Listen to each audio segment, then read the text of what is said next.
ปล่อยออกมาให้แฟนๆได้อิจฉากันแล้วกับภาพพรีเวดดิ้งสุดหรูหราของดีกรีนางแบบแถวหน้าของวงการบันเทิงลาวอย่างสาวน้อยรัศมี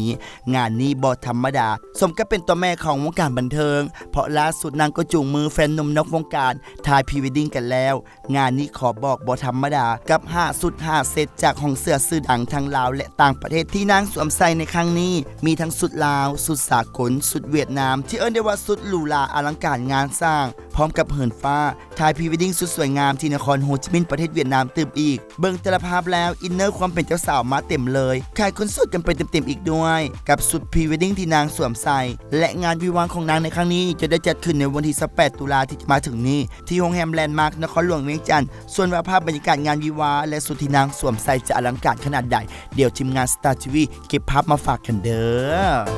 อ